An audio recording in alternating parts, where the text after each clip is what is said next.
Before we go into the podcast, I want to just talk about a business that I've set up with my friend George.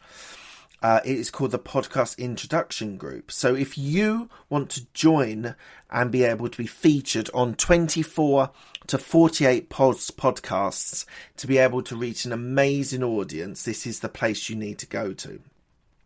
Podcast, being a guest on podcasts, is automatically establishing you as an authority and is able to build your personal and professional brand.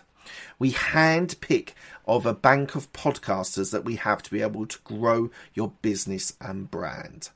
We do 100% of everything that needs to be done by my team. You do not need to lift a finger. You are able to expose yourself to new and relevant markets by going on other people's podcasts. You also are able to create brand loyalty. People will love listening to you and coming back to your products or services, and it's able to increase your revenue. So if you want to be able to get involved, you can sign up quickly, registered with an account manager. There's an onboarding call where we target the podcasts that you want to be on, the type that you want, whether it's entrepreneurship, business, health, fitness, whatever it is. We then match you to those podcasts and you can start your journey. We have regular catch-ups with our account managers, and Google ranks you when people search for you. So when people are searching for you, you're able to see your podcasts at the top of the list. So if you are interested in being a podcast guest on multiple podcasts, we are the place to go.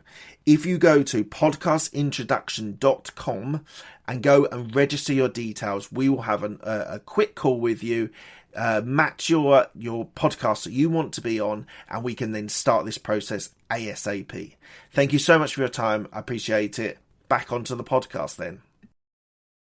Just one last thing before we go into the podcast. I just wanted to talk to you about the fact that I have a YouTube channel that has been going for quite some time, and I am recording and releasing all of my interviews with some short videos as well on YouTube. So please do check it out. YouTube on Absolute Business Mindset.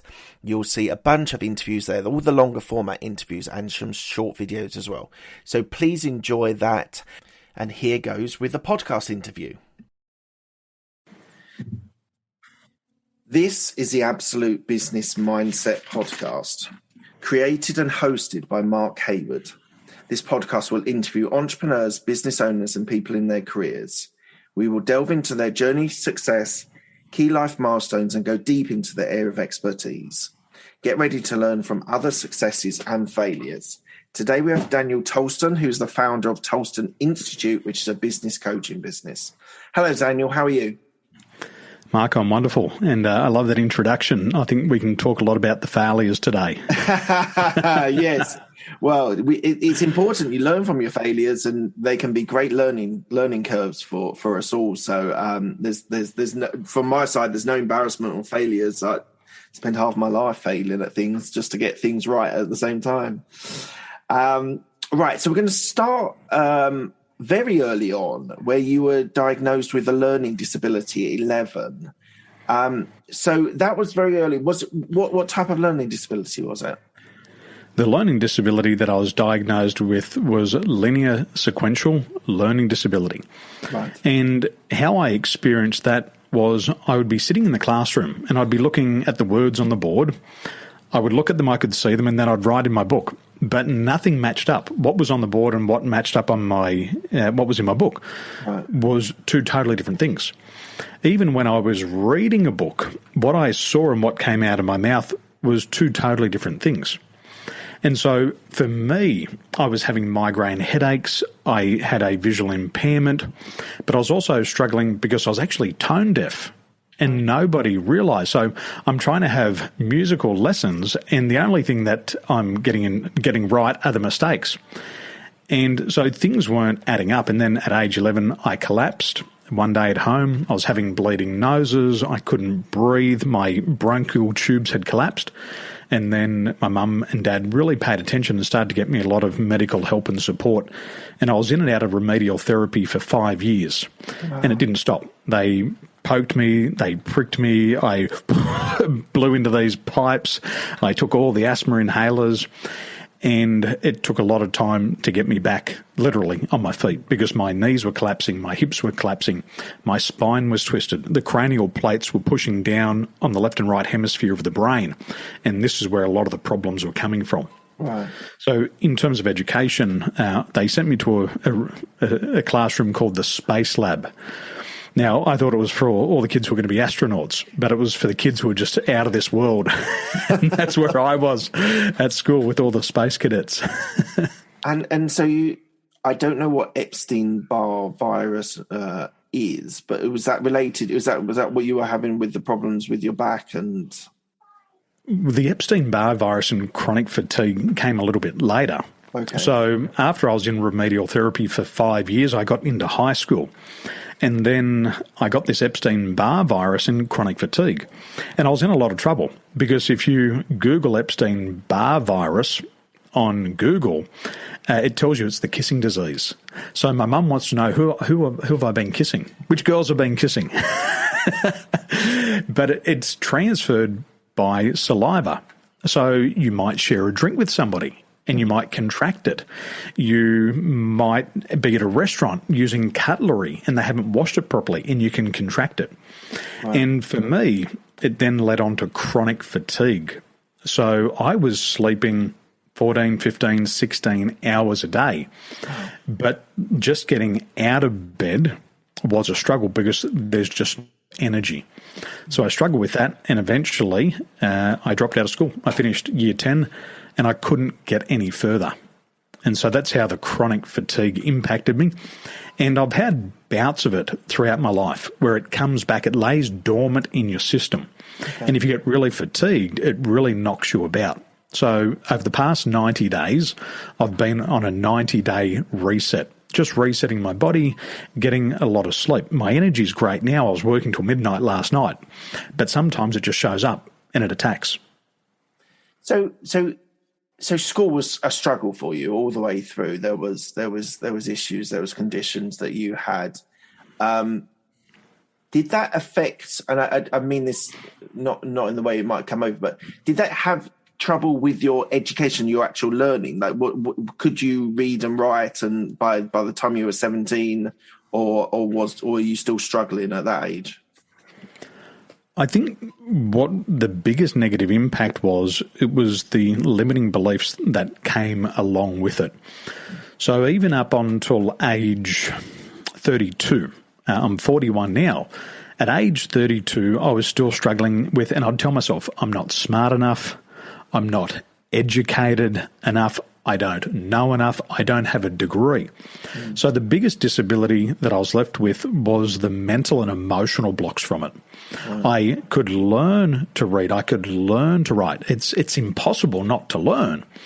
But formally, it was a challenge for me. So my spelling, my grammar is very good today, but it's taken a lot of time. I can read today. I can speed read. I can read a book in about 90 minutes and have great comprehension. Yeah. But I have had to relearn how to actually learn. Okay, interesting. But the biggest challenge, and hopefully we come back to this later on, I did try to go to university when I was 28, and I lasted a semester and they said, we think you should leave. Yeah, we'll come to that because there's a sequence of events which takes you through that. So we will cover that as well. But your first job, now you did say you were a paper boy, but I'm not going to include being a paper boy, although not valuable to the community. But your first proper job was a real estate agent in Australia. Is that right? It was. My uncle was my first employer. He employed me as a paper boy, and then he employed me again as a real estate agent. And at about age 19, he called me up and he said, "You're reckless, you're out of control, you need to pull your head into line and you need to do something with your life." And I said, "Well, what does that involve?" He said, "It involves a job in real estate." He said, "Come and learn how to prospect. I'll teach you how to sell, and I'll show you how to make a lot of money with no education." And I remember my Uncle John said to me very clearly in 2019, he said, "In real estate, in the field of selling, it doesn't matter if you're educated or not. Right. He said, you've got a great attitude, you've got a winning attitude, you're personable. He says, you're going to get paid for those skills. Right. So what I found was when I got into real estate, he was able to teach me what other successful people were doing. And the formula was simple. He helped me overcome mental and emotional blockages around fears of rejection and fears of criticism. And he showed me how to ask for an order. And within 12 months, I was in the top 10 sales creators in the country. Wow. And then before I was 20, I'd purchased my first investment property. And so I was probably making more money than my school teachers in my rookie year of real estate. And do you still own property? Do you still own real estate now? No, I didn't. I cashed in many years ago, and I used the money to invest in my new business.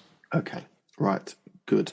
And then I'm not sure how serious this role was, but you're a second-hand dealer and pawnbroker for 15 years. So was this like a side hustle that you did as well as the real estate, or was that another role in your sort of evolution? Well, I like to say my mum was in pawn. I like to say my dad was in pawn. and we owned a pawnbroking business, and it was launched in about 1992, and I think it continued through till about 2009. I think it was about 2009. And previous to that, my uncle owned a pawnbroking business and called the Bathurst Curiosity Shop. So my parents launched this business, and it was a phenomenal business.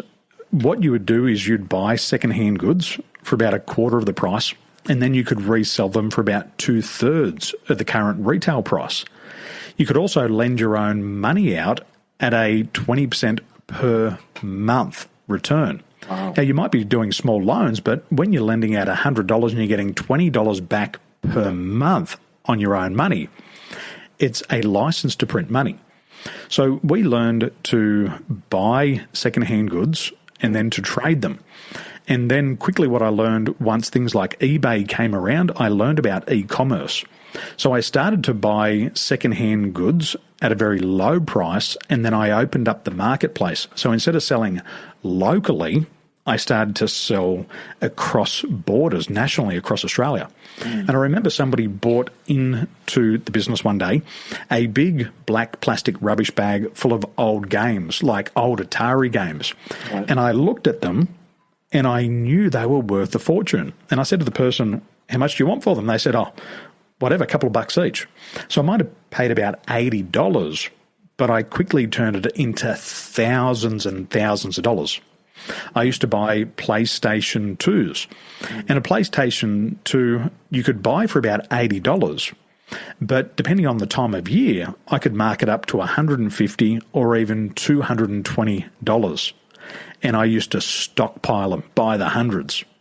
So I learned to sell and trade, and then through that time, we had another side hustle within that business. So we've got our family business, I'm doing real estate, and then not long after that, my brother and I started to produce films for our own business, and we launched a clothing company and an e-commerce business.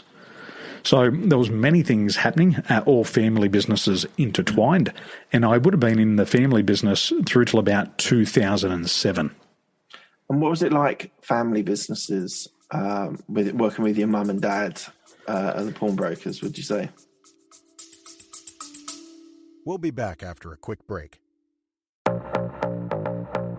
Hi, I'm Alex, the host of X Health Show. Meet the future of healthcare. Think X-Men, that's X Health. Actual superheroes behind programming living cells to cure cancer once and for all. Tech that detects preterm delivery in seconds, brain-computer interface, or apps that employ AI to match you, your disease, with the best treatment. X Health Show brings to you visionaries who push the boundaries of healthcare from Switzerland, the heart of Europe and the most innovative country in the world. Let me introduce you to their startups. Head to X Health Show, meet the future of healthcare. Happy to greet you there. Well, my dad's, he was born on a farm, and he's really quiet, and he would hide out the back of the business. So he would hide out the back. My brother and I would be out the front, and my mum was really cool. So she gave us free rein of how we wanted to run the business and how to grow the business. So we bought in a lot of new products and services. We were given the opportunity to work with the business coach, consultants and mentors. I wanted it, my mum wanted it, but the conflict was my brother didn't want it. So we could have grown our business, we could have expanded it, but it ended up staying significantly small because we couldn't get the buy-in from everybody to grow the business. And then you started traveling, started moving around. You went to Dubai. So tell me about your experience in Dubai in 2007. Well, Dubai, I flew in I think about May 2007, and I landed in Dubai. And as soon as I got into Dubai, my first feeling was, this is my belonging place. Something just clicked inside of me and I said, I feel at home here. And in 2007, they were building the Burj Khalifa, which is one of the world's tallest buildings. So they're building it and the construction's taking place. There's a hustle, there's a bustle, there's 140 different nationalities. And everybody has left their home. 89% of people who live in the Middle East, in the UAE, are expatriates. And they're all coming for a better life. So there's this energy, there's this vibrance, there's this buzz. And I came over to help a gentleman launch a business on the border of Dubai and Abu Dhabi. And he was launching a water sports business. And what they needed was they needed somebody to do media and to do coaching. So in 2006, I was an Australian champion athlete, all over the press, all over the videos, all over the magazines. So they brought me in, TV, radio, press, and I started to coach the expatriates and the locals. And it was going good. It was really good. And then whilst I was there, my business partner and I, something must have happened. I'm still trying to figure it out. But he betrayed me and I lost my business. So I'm in the Middle East. I've lost my business. I've got to finish a work contract. And unfortunately, that left me with no job to come home to Australia with. So I finished off my contract, came home, couldn't resolve the problem, walked away from my family business and came back to Dubai. And I started to work for a multinational. The job that I had taken was a sales role, but it was definitely not what I was promised. So after another 90 days, I came back to Australia with my tail between my leg, and I was broke. And things really went downhill. So 2008 was a real turning point for me. I started to become a builder's labourer. This is when the no education caught up with me. Nobody could recognise my soft skills at that stage. Nobody would take notice of my attitude. Wow. And so I had to make ends meet, and I was a builder's labourer. I was shoveling concrete, crawling around roofs, and then when I really needed money, I became a lollipop man. And a lollipop man is probably the worst job on the construction site. People throw all types of interesting things at you. And there I was, middle of 2008, and I asked myself, is this what I'm here to do? Is this my life? Is this all I've got on me to control traffic, stop and slow? And that's when all those fears and doubts came up. And I thought to myself, maybe I am really screwed because of those learning disabilities. I don't have a certificate. Everybody wants certificates. Everybody's gone to university. I don't have that. And I made a commitment one day. I said, screw this. This is not what I'm born to do. I'm born for greatness. I'm born to do better things, and I'm going back to Dubai.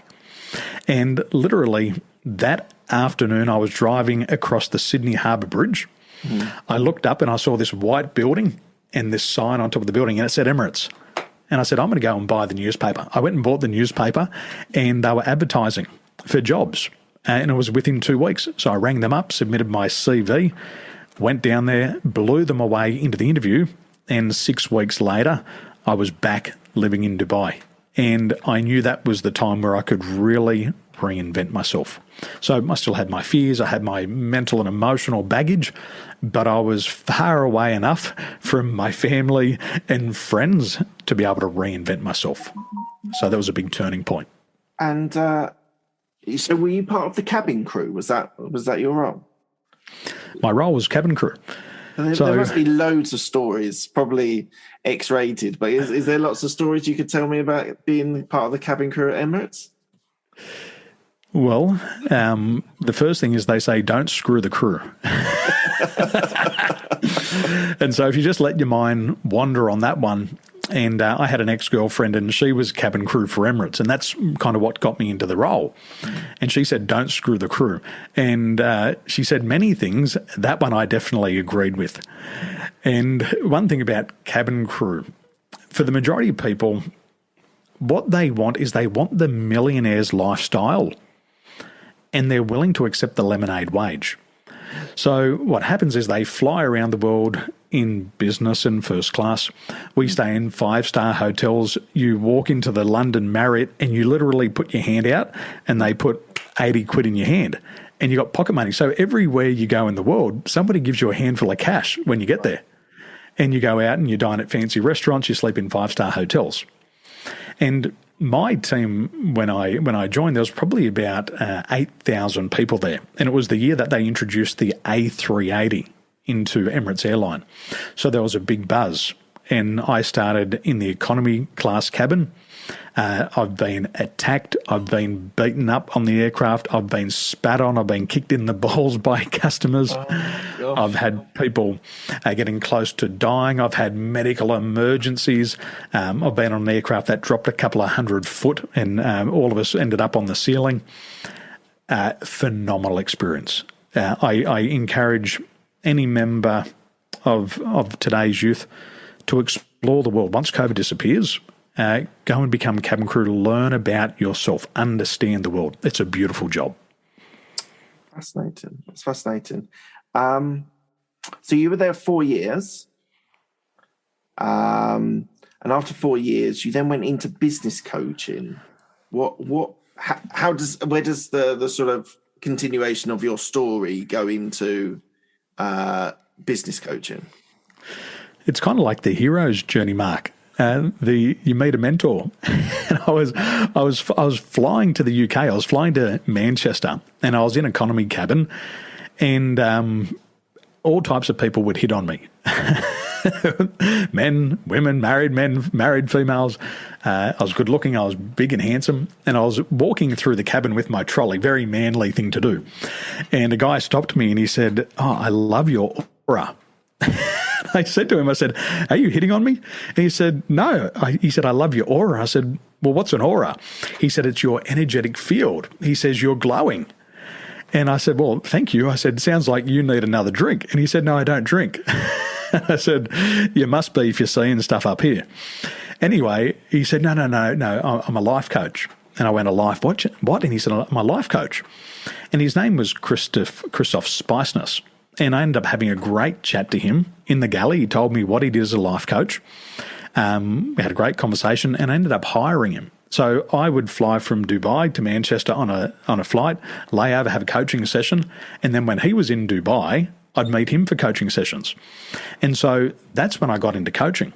So 2008, I started to study behavioural psychology. I started to study NLP, coaching, hypnotherapy, anything I could find on personal development.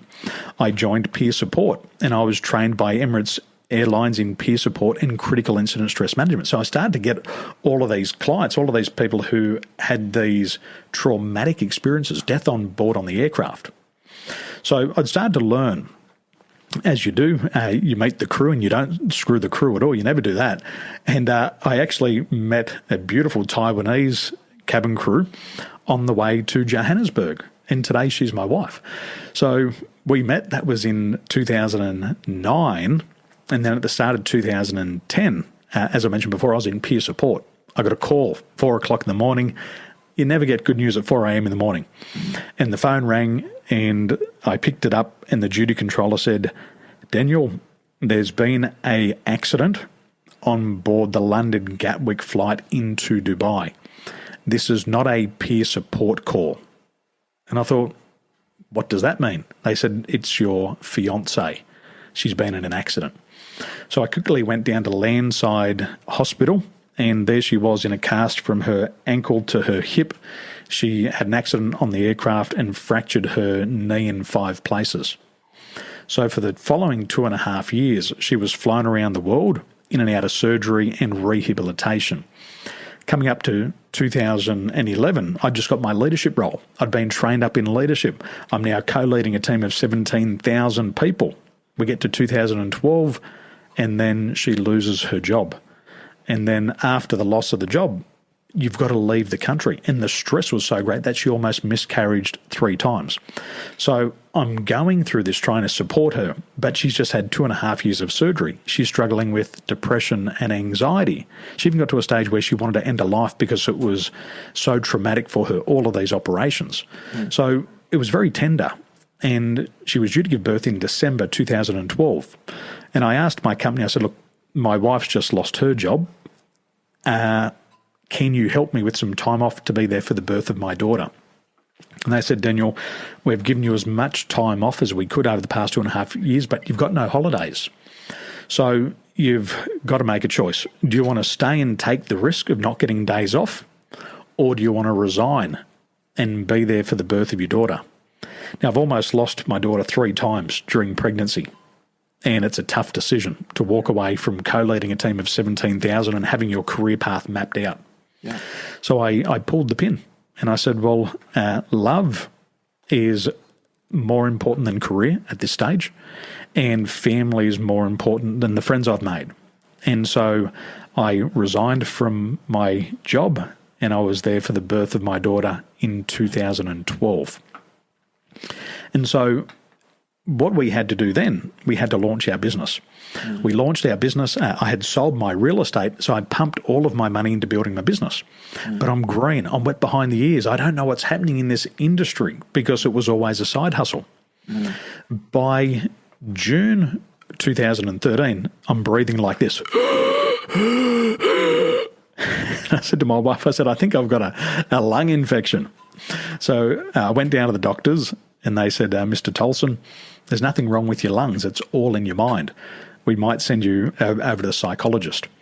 And so what had happened for me, I ended up being depressed and I was grieving the loss of my lifestyle in Dubai. I was grieving the loss of my career. And because all of my attention was on what I used to have and actually not what I was doing, I'd been sabotaging my own success. And I was pumping money into the business. I was not getting a return on it, and the money was running out. So I started to look for jobs. I applied for more than 600 jobs, and I didn't get responses. I didn't get an interview because they all wanted the same thing: certificates, degrees, etc. And I thought, once again, there we go. There's the learning disabilities coming back to haunt me. And so by the end of 2012, the sole reason my wife and I moved back to Australia was to go back on social security. It was the only money that I could legitimately get without having to beg family for money. And I didn't want to beg. So we went on social security and I made a decision that I was going to make this business work. And in the first 100 days of business in Australia, I made my first $100,000. So it was a great payoff. Yeah. And that was 2014. And now you've served over 15,000 companies and individuals as a consultant. What have you learned from the huge number of people that you've helped? What I've learned is that the most important skill for both career-minded people and business owners is resiliency. And what I had learned through all of my learning disabilities, through the Epstein-Barr virus, through the back-to-back knee operations, from almost being killed, I got beaten up by 6 guys who basically tried to kill me, was that I had learned resiliency. And resiliency was the ability just to pick myself back up after I got knocked down. And in the world of success in business, everybody agrees that goal setting is important. Nobody disagrees that it's unimportant. However, 99% of people give up before their very first attempt on their goals. They quit before they even start. And so what I'm finding with the type of business coaching that I do, specializing in emotional intelligence, people want to learn to become resilient. They can't get it off YouTube. They can't get it out of a pill. They've got to learn how to become resilient. So I'm finding that resiliency is the key. And all the successful people that I'm working with at the moment, these people are not smarter than anybody else. Their IQ is not higher than anybody else. Most of them are uneducated formally, yet they have this ability to try many different things. They will try the same strategy a dozen times even if it doesn't work, because they refuse to give in. They hire coaches, they hire mentors, they go to trainings, they get out of their comfort zones, and they just keep going. And quitting is never an option. And this is what I'm learning.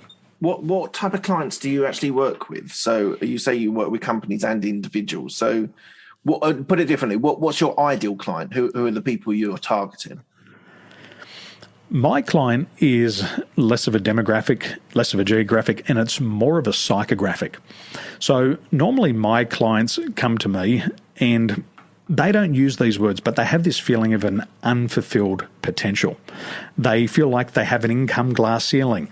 They feel like they're an imposter. They're starting to doubt and second guess themselves that they're going in the right direction.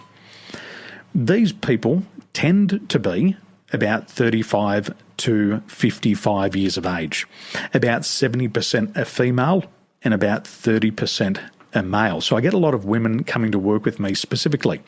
And the 30% of men that come to me are very emotionally aware. They're not this rough, tough, rugged boy's boy. They're emotionally aware. And the companies that they come from, there's been people coming from PricewaterhouseCoopers. They're valued at $43 billion. Yeah, I've got lawyers who are working with me. They've been in their careers for 20 years. I have doctors. I have university lecturers. I have farmers. And, we're talking farming businesses with more than $100 million in revenues per year. We have people building play equipment for childcare centres. We have accountants, ex-nurses.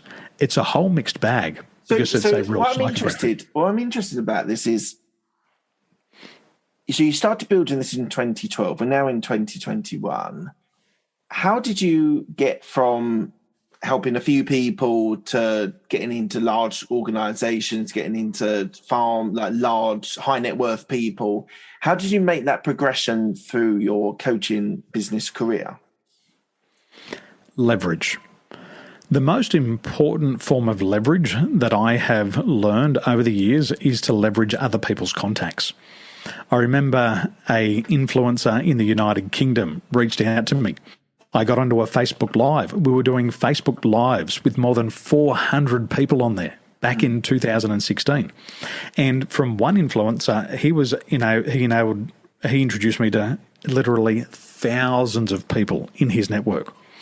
And so it was through other people referring me to their audiences.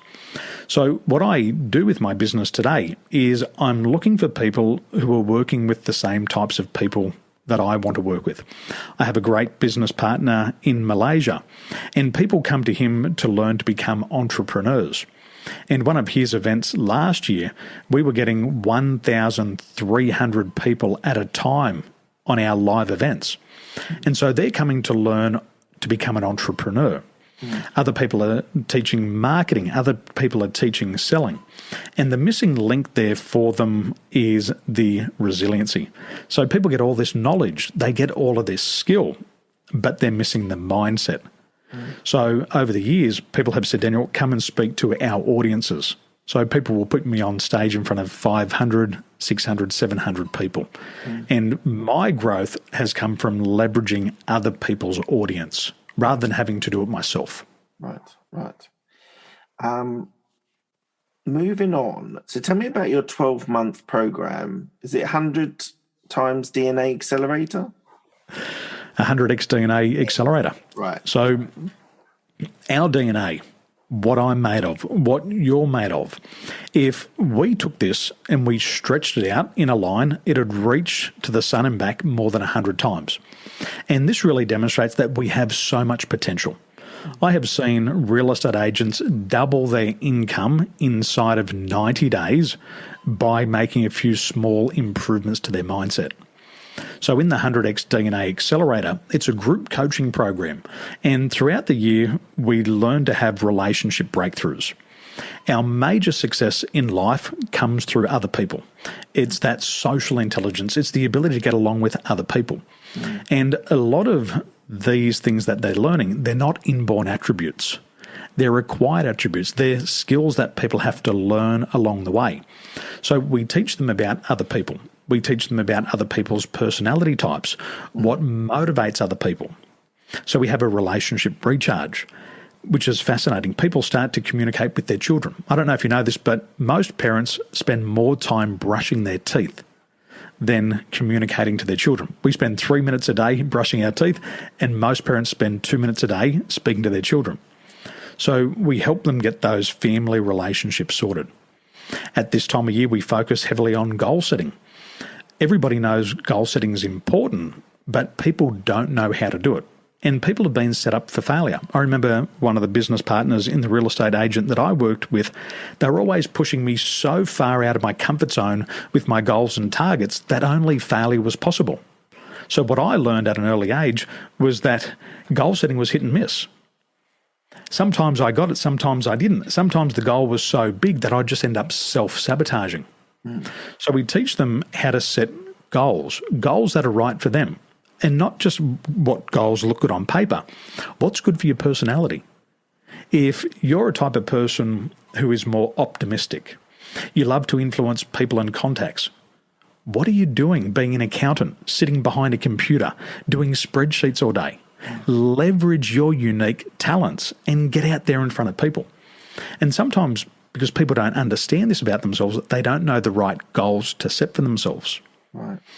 In addition, we perform scientific case studies on them, and we're looking at their motivators. And I go deep into them with 12 different types of motivators. So we have some people who are phenomenal, and they succeed in companies like PricewaterhouseCoopers because what they're driven by is a structured environment. The structured environment gives them safety and security. But that motivator doesn't tend to work when they start their entrepreneurial venture. Once they become an entrepreneur, they've got to go into an environment that's more receptive. And because they've got to break the rules and they don't like to do it, they end up procrastinating and sabotaging their own success. So we take them through that. Throughout the program, we also get them to use a new form of artificial intelligence. And by doing a 90-second voice recording, we can capture more than 1,440 emotional imprints that exist in the amygdala. And we can have a look at people's emotional life journey, and we can start predict their personality styles and what's also going to cause them stress. We teach them about their qualities and characteristics so they can make better decisions. If they make better decisions, they take the right actions, and then they end up getting the results.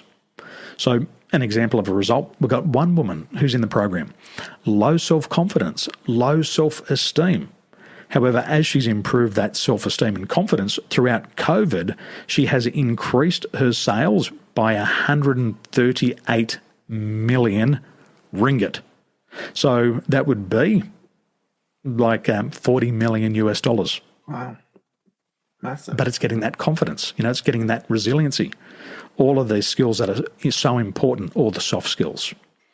In addition, we teach them how to sell, but not teach them how to sell products and services, how to sell to the personality types, to look at somebody and figure out what is important to this person. Is this person looking for a result? How do you sell that to that? How do you sell to that person? Is this person looking for recognition? How do you sell to that? Is this person wanting a relationship? How do you sell to that? Is this person looking for something to avoid risk? How do you sell to that? So we teach them how to sell to the psychological types. And these are all the things we learn over a 1 year period in 100x DNA. Amazing. Sounds a brilliant course. I would definitely, from what you've talked about there, would definitely promote that. Sounds fantastic. What do you see in the next 2 to 5 years for you and your business? What I see is I see more crises coming. We're seeing a big shift in employment at the moment. We're seeing a lot of people escape their corporate careers and they're wanting to start their own business. They want to live life on their terms. And I'm predicting that we're going to see a lot of people leave corporate and they're going to start their own businesses. And in the next year or two, just like me, they're wet behind the ears, they're still green, and they're going to lose a ton of money, and they'll want support. The support that I see people will be needing will be overcoming grief. The moment that COVID hit, we went into a grief cycle, and the first stage of the grief cycle is denial. After denial, then people start to get angry. They're fighting, what do you call it in the UK? Bog roll. They're fighting over bog roll. Yes. And then after that, the grief cycle goes. And so they have to learn new coping mechanisms. They have to learn how to cope. So I had 2,222 people through my 100x DNA masterclass this past year, and I believe I'll see another 5,000 people over the next 1 to 2 years. And my biggest calling will also be with what's called job matching. People today want to work in a role that goes beyond just the money. They want to have a career that aligns with their intrinsic motivators. They want to feel that they're making a significant impact in their life. And in addition, they also want the company to make a contribution to their life. So with job matching, what we can do for our clients is we can reduce the risk of a mishire or a bad hire by up to 93% using science. And some of my clients are saving themselves $1 million per bad hire. And some companies I've helped save 10 or 20 bad hires in the last couple of years. And this is going to be a field that's going to emerge. There's going to be fewer job opportunities and more people applying for them. And a small business can't afford to make a hiring mistake. A hiring mistake will cost you 3 to 5 times that person's annual salary. So if you're going to pay him £50,000 and you screw it up, that hiring mistake might cost you $150,000. So that's what I see coming up for me over the next couple of years. Fantastic. Thank you. We're coming to the end of the interview. I asked the same 6 questions to all of my guests. They're quickfire questions. They don't need a quickfire answer. First one is, what's the best decision that you made? To get married to my wife. I think that was the best decision I've ever made. I've got somebody who unconditionally supports me, and through failure, and I've failed many times, Mark. I've failed more times than anybody else. I've wanted to quit, and she said, don't you dare quit. She said, if you quit on yourself, you're quitting on me. So definitely getting married has been the best decision. Thank you. What's the best piece of advice you've been given? Enthusiasm outsells experience 10 to 1. And my uncle told me that. My Uncle John said, when I got into real estate, he said, enthusiasm outsells experience 10 to 1. Show people your willingness to work. Get excited about their property. Show them that you're going to work hard, that you're going to work longer hours than anybody else, and get really passionate about their home. And I've always carried that through. Today in my book called Win Sales Now, I call it Flying the Flag. I love to fly the flag of my customers. And if I take a customer on, I've got to believe in their product and service. So remember, enthusiasm outsells experience 10 to 1 in any market. Amazing. Thank you. Who's helped you most in your career? Well, I would say Brian Tracy. I don't know if you've heard of him. He's an American author. Yeah. The first book that I got, first personal development book, was a book called Maximum Achievement. My Uncle John gave it to me. He wrote on the inside cover, "To Danny boy, this is your blueprint of success." I applied that. I ended up becoming a 3-time state champion athlete, an Australian champion athlete, and then I ended up having a business with Brian Tracy. He became my business partner and my mentor. I also had the pleasure to be asked from all the people around the world that he knows to come and speak on his behalf. So when I was in San Diego, I addressed 250 business people on his behalf because he was sick and ill and he couldn't speak. And he's helped me personally, professionally, and also as a friend. Oh, I love Brian Tracy. Eat That Frog was one of my favorite books. It was one of the first, when I started my sort of self-development, I don't know what you call it, approach to life. And that was one of the first ones, because I was suffering from procrastination quite a lot. And it was just being able he really gave me a great insight into prioritizing and getting getting shit done, basically, which is so important, and so important for entrepreneurship. There's so much procrastination with entrepreneurs that getting stuff done is really important. So that was the first training I delivered to my clients in the UK. Was Eat That Frog. I flew into Manchester, delivered it in Manchester, then I went all the way down south to Farnborough. And I delivered it in Farnborough, came back the next year, and I delivered it in Birmingham, right there. Is it in the Midlands? Yeah. Yeah, I was teaching Eat That Frog all over there. I was teaching it in Australia. I love that program. Beautiful. It's brilliant. Do you have any regrets? The biggest regret, my fears, my doubts, and my own limiting beliefs. And my greatest regret was I didn't ask for help. I knew when I was learning sports, my brother used to say to me, he'd say, Danny, he'd say, you're better than all of us. He said, but your biggest problem is you get caught up in your head. And so what I wanted to portray, that I was tough, and they used to call me Danny Danger. That was my name. They called me Daniel Danger, and I was wild and reckless. That's why my uncle gave me a job. And I had to put on the face that I wasn't scared. But inside, I was always afraid of getting hurt. I was so afraid that I was going to injure my knees because I'd had so much problems. And something really interesting my brother said to me one day. He said, as soon as the camera's on, as soon as the crowd's on, you'll perform and you'll put on a show. You'll beat everybody. But when you train, you're too afraid to fall. You're afraid to fail. You're afraid to make a mistake. And I knew there was nothing wrong with me physically, but it was mentally. I didn't know how to control those thoughts. And my biggest regret was because of my ego, because of that persona of Daniel Danger, I refused to ask for help.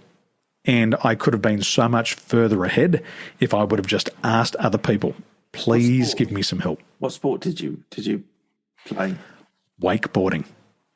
Wakeboarding. Okay. Yeah. Okay. You know Thorpe Park, not too far from where you are, Thorpe Park. I worked in Thorpe Park in 2001. Oh, that's amazing.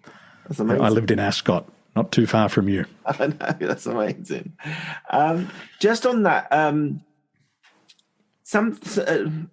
thought I've had is, because you talk a lot about emotional intelligence and resilience, and do you think that you're emotionally aware or emotionally intelligent is due to those failures, those hard times, those knocks that you've had throughout your life and career, and that has made you better at your controlling and mastering your own emotions?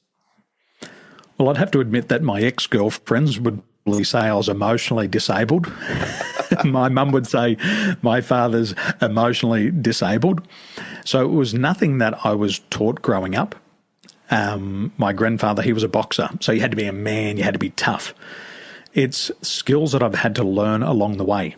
And I invest heavily in myself, into a coach. I have a voice coach. I've been working with a voice coach since 2017. I worked with Brian Tracy, learning how to become a professional speaker. I have a spiritual coach. I have a personal trainer. I even have my own business coach. And my level of awareness is still here. It's still so low. There's so much to learn. But I'm putting myself in environments where people who are more successful than me are giving me really good feedback. Most feedback is just like blowing smoke up somebody's bum. Being a brown nose, you can't learn anything from that. And I've put myself in environments where I've asked people to give me a real dressing down. Tell me honestly. I remember Brian Tracy. He charges $2,500 per hour. I hired him as my personal coach at $2,500 an hour because I said, I want to be like Brian. And I said to Brian one day, I said, Brian, I'm not getting the results that I want. I said, I've tried everything that I know. Maybe I'm the problem.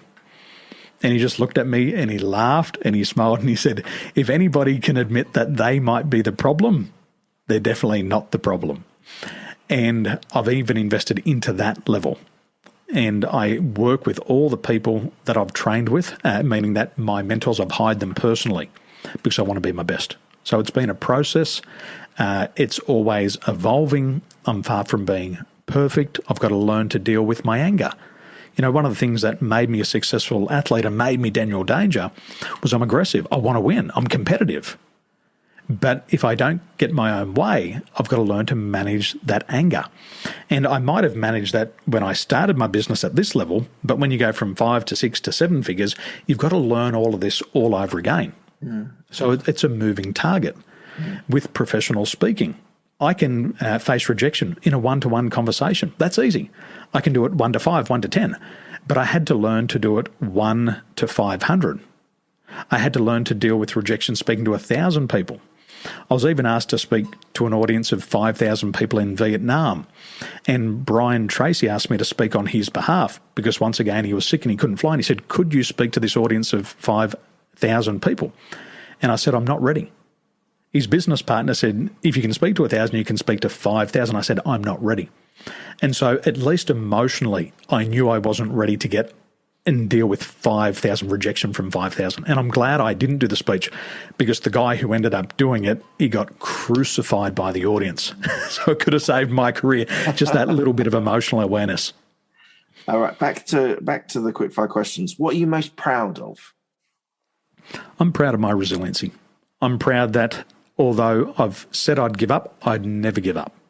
And so I'm relentless in the pursuit of my dreams.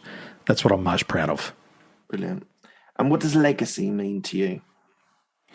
Legacy lives on through my customers. I say my customers are my business cards. When my customers succeed, I get to experience all of that joy. When my customers crash and burn, I feel all of that. But as their coach, I'm there to pick them back up. And all of my clients have become my lifelong friends. So I'm incredibly proud of that, and that's my legacy. Fantastic. And lastly, where can people find you if they want to reach out to you? Come and play. Just write to me directly. Send me an email, daniel@danieltolson.com. Write to me. Don't be like I was in the past and never ask for help. Reach out.